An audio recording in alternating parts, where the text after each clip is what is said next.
Good morning. My name is Tom Larsen. I am the CEO of a publicly traded company called Eloro Resources Limited on the TSX Senior Board in Canada.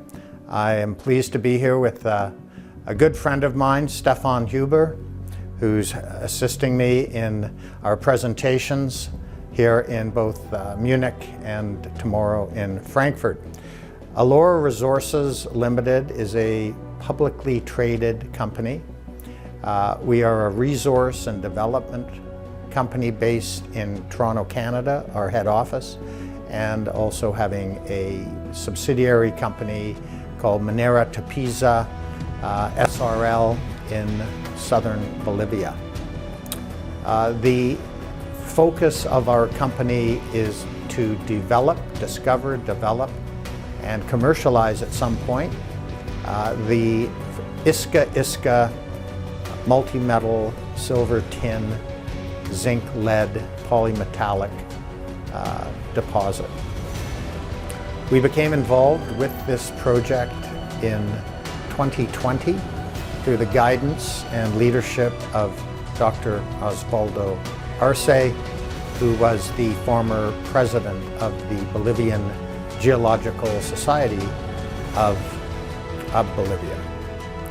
Dr. Osvaldo Arce has written 2 volumes on major Bolivian-style bonanza-type epithermal porphyry-type deposits in primarily southern Bolivia, of which Iska is one.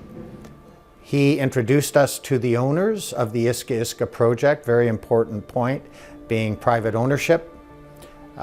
He had worked on the project back in 2016 under the request of the Villegas family, who were very interested in the Iska project that they picked up back in 2010. My background is that of a investment advisor from 1979 to the early 90s.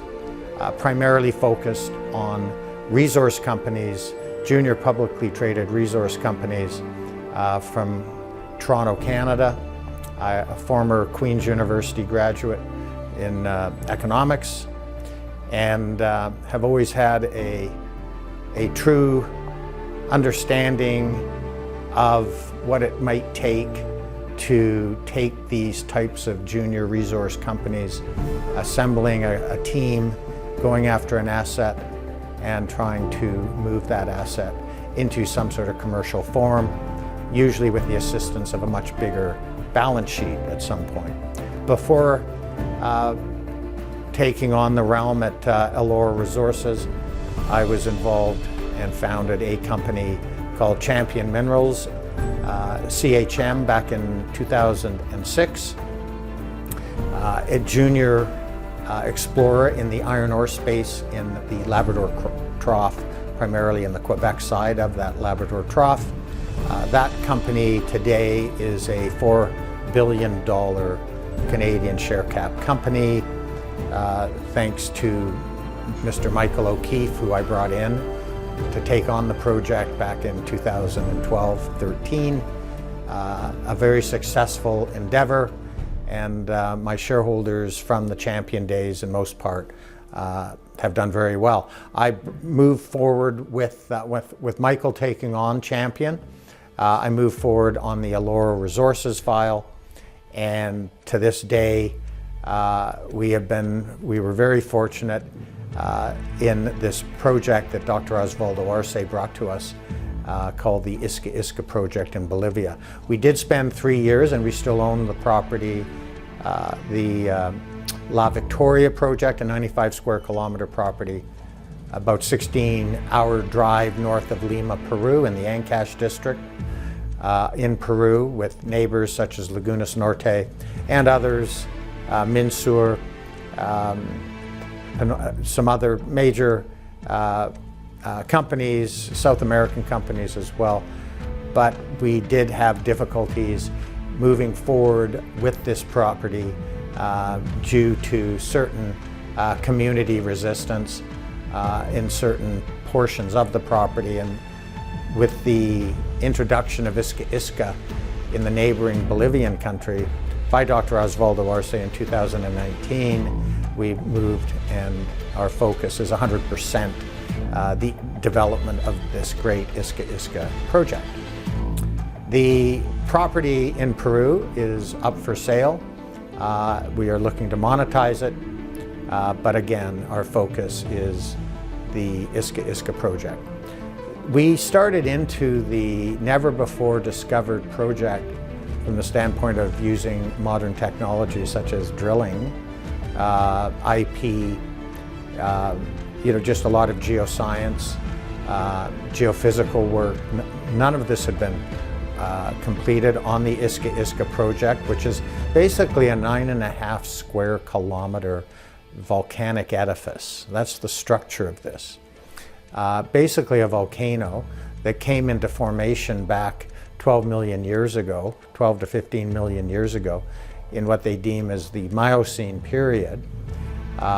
This basically was when the volcanism created the Andes, the Cordilleras from the Andes, all the way up through, from Chile all the way up through Peru, Ecuador, but the offshoots of into Bolivia.